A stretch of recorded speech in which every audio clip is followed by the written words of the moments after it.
Hello everyone, come back to our channel. आज हम लोग क्लास 9th का सेकंड चैप्टर यानी forces and laws of motion, उस चैप्टर का आज इंट्रोडक्शन लेक्चर है जिसमें हम लोग फोर्सेस के बारे में सब कुछ देख लेंगे, ठीक है। और कल से लॉज ऑफ मोशन के बारे में पढ़ेंगे, ठीक है।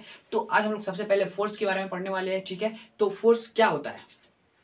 आप लोग क्लास 8 में फोर्स का डिफिनेशन सुने होंगे, अ पुश और pull on an object is called force, ठीक है। तो बेसिकली ये होता है, लेकिन फोर्स हम लोगों को कब पता चलता है? जब उसका इफेक्ट दिखाई देता है ना, इफेक्ट मतलब फोर्स के कारण कुछ हुआ, तब हम लोगों को पता चलता है कि हाँ यहाँ पर फोर्स है, ठीक है। तो इसी के बारे में आज हम लोग पढ़ने वाले हैं कि फोर्स क्या होता है, उसका एसआई यूनिट क्या है, सीजीएस यूनिट क्या है, और उसका इफेक्ट कैसा कैसा होता है। ये सब चीजों को आज हम लोग पढ़ने वाले हैं, ठीक है। और balanced force and unbalanced force, इसके बारे में भी देखेंगे, ठीक है। चलिए तो हम लोग स्टार्ट करते हैं फोर्स के बारे में। चलिए हम लोग फोर्स के बारे में देखते हैं। यहाँ पर फोर्स, सबसे पहली बात, फोर्स क्या होता है? मान लीजिए मैं यहाँ पर फोर्स लगा रहा हूँ, कुछ धक्का दे रहा हूँ, पुश कर रहा हूँ, ठीक है, पुश कर रहा हूँ, तो इस पर मैं फोर्स लगा रहा हूँ, ठीक है। मान लीजिए इस मार्कर को मैं खींचा, यहाँ पर था तो इसको मैं खींचा, इस तरह नहीं, आप लोग समझ में। मान लीजिए यहाँ पर एक स्प्रिंग है, ये एक वॉल है, ठीक है, और यहाँ पर एक स्प्रिंग लगा हुआ है। मैं इस स्प्रिंग को धरकर खींचूंगा मतलब पुल करूंगा, पुल। तो यहाँ पर कुछ फोर्स मैं लगा रहा हूँ ना, तो यही फोर्स इफेक्ट दिखाई दे रहा है। स्प्रिंग जो है ना, क्या हो गया? स्ट्रेच हो गया, मतलब ये अपना नेचुरल पोजीशन से ज्यादा हो गया। बोले तो जैसा था ना, सिंपल, मान लीजिए इतना बड़ा स्प्रिंग था, तो इसको जब मैं खींचा तो ये इतना बड़ा हो गया, ठीक है। तो मतलब फोर्स की वजह से इफेक्ट दिखाई दिया, ठीक है। तो सबसे बेसिक डिफिनेशन जो होता है फोर्स का, वो होता है क्या? अ पुश और pull on an object is called force. A push और pull on an object is called force का मतलब क्या होता है?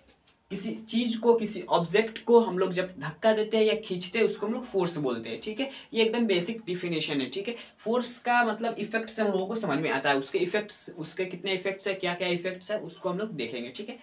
तो सबसे पहला इफेक्ट हम लोग देख लेते हैं फोर्स का, इफेक्ट्स ऑफ फोर्स। पहला इफेक्ट क्या होता है कि फोर्स क्या कर सकता है? डायरेक्शन चेंज कर सकता है, डायरेक्शन चेंज कर सकता है। किसका? तो मूविंग ऑब्जेक्ट का।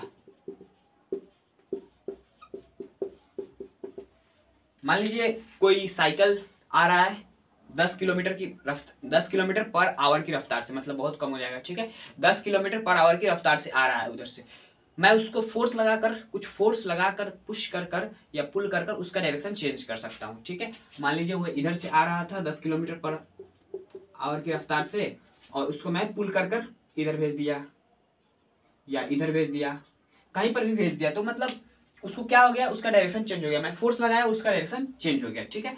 तो हम लोग फोर्स की मदद से डायरेक्शन मूविंग ऑब्जेक्ट का चेंज कर सकते हैं, ठीक है, या जो रेस्ट में भी है उसका भी चेंज कर सकते हैं, ठीक है। मान लीजिए यहाँ पर मार्कर रखा गया है, इसको मैं फोर्स लगाकर इस तरह कर दिया, ठीक है। तो इसका डायरेक्शन इधर था, इस तरफ था, इस तरफ अब हो गया फोर्स लगाने के बाद, ठीक है। ये फर्स्ट इफेक्ट था। सेकेंड देखिए, शेप एंड साइज चेंज। मतलब फोर्स जब हम लोग लगाएंगे तो किसी चीज का शेप या साइज भी चेंज कर सकते हैं। कैसे? मान लीजिए एक बैलून है जिसमें हवा भरा हुआ है, एयर भरा हुआ है, ठीक है। उसको जब हम लोग पुश करते हैं तो वो उसका शेप चेंज हो जाता है, ठीक है। शेप चेंज हो जाता है तो वहां पर क्या हो रहा है कि हम लोग फोर्स लगा रहे हैं तो उसका शेप चेंज कर दे रहे हैं, ठीक है। और स्प्रिंग का बात था, तो स्प्रिंग मान लीजिए कि 10 सेंटीमीटर था, उसको हम लोग खींच कर 20 सेंटीमीटर कर दिए, 20 सेंटीमीटर नहीं, मतलब मान लीजिए 15 सेंटीमीटर कर दिए, डबल थोड़ी, 15 सेंटीमीटर कर दिए, ठीक है। तो वहां पर क्या हो गया? उसका साइज भी चेंज हो गया, 10 से 15 चला गया, ठीक है। और यहाँ पर किसी बड़े चीज को हम लोग दबाकर, मतलब पुश कर उसको छोटा बना सकते हैं, ठीक है। तो पुश और पुल के मदद से हम लोग क्या कर सकते हैं? शेप, साइज और डायरेक्शन चेंज कर सकते हैं। अभी तक इतना देखे। थर्ड नंबर में हम लोग क्या देखेंगे कि थर्ड नंबर में सिंपल क्या हो सकता है कि स्पीड को हम लोग इंक्रीज कर सकते हैं, डिक्रीज कर सकते हैं। स्पीड को इंक्रीज और डिक्रीज कर सकते हैं, ठीक है। मान लीजिए कोई साइकिल के हिसाब से, मान लीजिए कोई फुटबॉल, ठीक है, कोई इधर से मारा तो उधर से आ रहा है 5 मीटर पर सेकेंड की रफ्तार से, और मैं एक लात इधर से उसी डायरेक्शन में मार दिया। मान लीजिए ये फुटबॉल है, इस ग्राउंड पर इस तरफ 5 मीटर पर सेकेंड की रफ्तार से चल रहा है, ठीक है, और यहाँ पर आया, मैं इसको यहाँ पर जब बॉल आया तो मैं यहाँ से इसको लात मार दिया, तो 5 मीटर तो था ही, पहले से 5 मीटर पर सेकेंड की रफ्तार से चल ही रहा था, लेकिन मैं और पुश कर दिया तो इसको और तेज, ये और तेज हो गया, ठीक है, तो इसका स्पीड इंक्रीज कर गया। यदि मान लीजिए मैं यहां पर नहीं खड़ा रहता, मैं यहां पर खड़ा रहता और इस डायरेक्शन में मैं पुश करता तो इसका स्पीड डिक्रीज कर जाता। मान लीजिए इधर जा रहा था तो इधर से मारूंगा तो ये अपोजिट डायरेक्शन है ना, अपोजिट डायरेक्शन, तो डिक्रीज कर जाएगा, इसका वेलोसिटी क्या हो जाएगा, डिक्रीज कर जाएगा, स्पीड क्या होगा, डिक्रीज कर जाएगा, ठीक है। तो हम लोग फोर्सेस की मदद से क्या कर सकते हैं, स्पीड को इंक्रीज डिक्रीज कर सकते हैं, ठीक है। तो ये सब इफेक्ट्स है, बहुत सारे इफेक्ट्स आप लोगों को डेली डे लाइफ में देखने को मिल जाएगा, ठीक है। तो यहां तक तो आई होप आप लोगों को समझ में आ गया होगा। अब हम लोग देखेंगे क्या, balanced force and balanced force. उससे पहले हम लोग इसका एसआई यूनिट देख लेते हैं। एसआई यूनिट ऑफ फोर्स क्या होता है, न्यूटन। न्यूटन एक साइंटिस्ट का नाम है जिसको हम लोग एन से डिनोट करते हैं, मतलब SI unit of force Newton होता है, न्यूटन, ठीक है। सर आइजैक न्यूटन का आप लोग नाम सुने होंगे, जो आप लोगों को लॉज ऑफ मोशन का जो मतलब लॉज ऑफ मोशन जो लॉ दिया गया है ना, लॉ वो कौन दिए है मोशन का, 3 लॉ, वो कौन दिए, न्यूटन दिए, ठीक है। तो ये एक साइंटिस्ट थे, मैथमेटिशियन थे, फिजिसिस्ट थे, ठीक है। फिजिक्स में भी ये बहुत बड़े साइंटिस्ट थे और मैथमेटिक्स में भी बहुत बड़े थे, ठीक है। तो इसका इसी के नाम पर हम लोग ऐसा यूनिट इसका रख दिए, ठीक है। तो उसके बाद यहाँ पर इसका सीजीएस यूनिट देख लेते हैं, CGS unit of force, dyne, ठीक है। इसको हम लोग डाइन ही लिखते हैं, इसको डिनोट नहीं किया जाता है किसी चीज से, ठीक है। तो इसको DYNE डाइन, ठीक है, डायन नहीं, डाइन, डाइन, ठीक है। तो CGS unit of force dyne हो गया और SI unit of force newton हो गया, ठीक है। चलिए, तो ये सब हो गया। आई होप आप लोगों को यहाँ तक समझ में आ गया है। चलिए हम लोग अनबैलेंस्ड फोर्स और बैलेंस्ड फोर्स को पढ़ते हैं। चलिए हम लोग balanced force and unbalanced force को हम लोग पढ़ेंगे, ठीक है। तो यहाँ पर बैलेंस्ड फोर्स का मतलब क्या होता है, मान लीजिए कि यहाँ पर इस टेबल पर या इस ग्राउंड पर एक ऑब्जेक्ट रखा गया है, इधर से हम लोग 10 न्यूटन का फोर्स लगा रहे हैं और इधर से हम लोग क्या लगा रहे हैं, 5 न्यूटन का फोर्स, ठीक है। तो डायरेक्शन दोनों का अपोजिट है, एक इधर से लगा रहा है बंदा, एक इधर से लगा रहा है, इधर से 10 न्यूटन और इधर से 5 न्यूटन। तो ये फोर्स बैलेंस है या अनबैलेंस्ड है, ये फोर्स अनबैलेंस्ड है। क्यों, क्योंकि इधर वाला फोर्स ज्यादा है। तो यहाँ पर देखिए जब हम लोग इसको फोर्सेस को जोड़ेंगे तो 10 प्लस,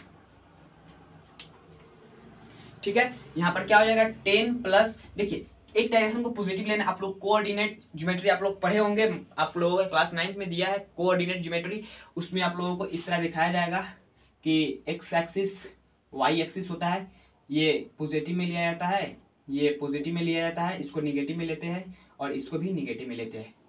तो ठीक है, हम लोग इसको एक्स एक्सिस कॉन्सिडर कर लेंगे, तो ये इस डायरेक्शन में, तो इस डायरेक्शन को हम लोग पॉजिटिव में ले लेंगे और इस डायरेक्शन को, मतलब ये इस डायरेक्शन में, ठीक है, तो इसको निगेटिव में ले लेंगे। तो यहाँ पर हो जाएगा +10 प्लस -5, ठीक है। तो यहाँ पर हो जाएगा कितना, 5 न्यूटन। देखिए 5 न्यूटन प्लस है, मतलब इस डायरेक्शन में 5 न्यूटन ज्यादा लग रहा है। देखिए यहाँ पर 10 न्यूटन है, यहाँ पर 5 न्यूटन है, तो इधर से 5 न्यूटन ज्यादा लग रहा है, ठीक है। तो ये अनबैलेंस्ड फोर्स है, क्या हो रहा है यहाँ पर, अनबैलेंस्ड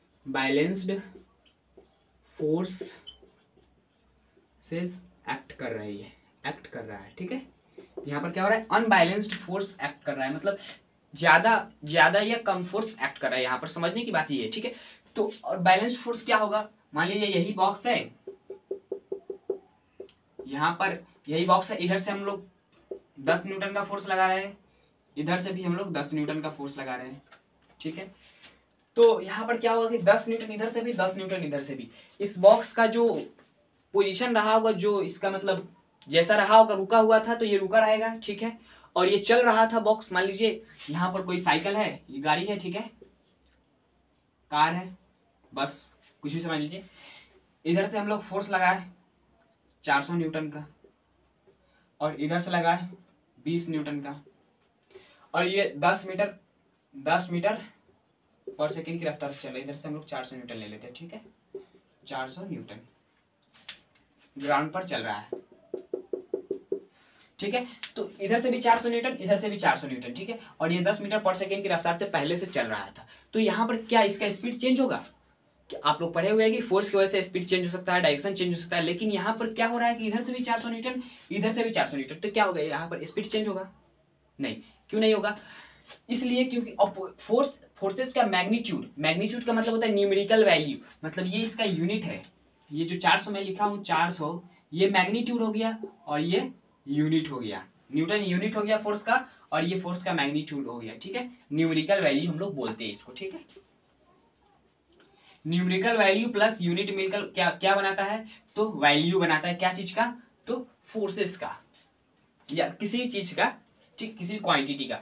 यहाँ पर क्या हो गया? इधर से 400 न्यूटन, इधर से भी 400 न्यूटन, तो यहाँ पर इक्वल फोर्स लग रहा है लेकिन अपोजिट डायरेक्शन में है, ठीक है। तो ये एक दूसरे को कैंसिल कर देगा। तो यहाँ पर जैसा जैसा बस चल रहा था, रुका हुआ था 10 मीटर पर सेकेंड की रफ्तार से या 20 मीटर पर सेकेंड की रफ्तार से चले, जैसा भी था वैसा ही वो रहेगा, ठीक है।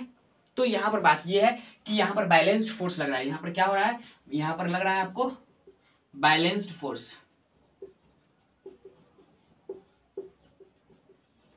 एक्ट कर रहा है, ठीक है। बैलेंस्ड फोर्स इस बस पर एक्ट कर रहा है, ये होता है बैलेंस्ड फोर्स, ठीक है। अनबैलेंस्ड फोर्स आप लोग समझ गए कि अलग अलग फोर्सेस लग रहा है, मतलब एक ही, मतलब अपोजिट डायरेक्शन में है फिर भी, लेकिन ये कम है ये ज्यादा है, तो इस पर असर पड़ेगा। ये जैसा 10 मीटर की मान लीजिए, इसी बस पर हम लोग ले लेते हैं, इस फोर्स को हम लोग लेंगे 20 न्यूटन, तो यहाँ पर क्या होगा कि इसका वैल्यू चेंज हो जाएगा। 10 मीटर पर सेकंड की रफ्तार से चल रहा था पहले से, तो इसका वैल्यू चेंज हो जाएगा, ठीक है। जिस डायरेक्शन में ज्यादा फोर्स होगा उसी डायरेक्शन में वैल्यू चेंज होगा, ठीक है। तो यहाँ पर 10 मीटर पर सेकंड की रफ्तार से चल रहा था, तो इसका बढ़ जाएगा, वैल्यू क्या हो जाएगा? बढ़ जाएगा। कितना बढ़ जाएगा? बहुत ज्यादा बढ़ जाएगा। और उस वैल्यू को निकालेंगे कैसे? तो वो वैल्यू आप लोगों का क्लास सिलेबस में नहीं है, वो वैल्यू आप लोगों को 11th क्लास में पढ़ाया जाएगा कैसे निकालते हैं, ठीक है। तो आई होप यहाँ तक आप लोगों को बैलेंस फोर्स अनबैलेंस फोर्स समझ में आ गया होगा, ठीक है। तो कल हम लोग पढ़ेंगे लॉज ऑफ मोशन के बारे में, ठीक है। आई होप आप लोगों को समझ में आया तो इस वीडियो को लाइक कर दीजिए, चैनल पर नए हो तो चैनल को सब्सक्राइब कर दीजिए। चलते हैं, जय हिंद, जय भारत।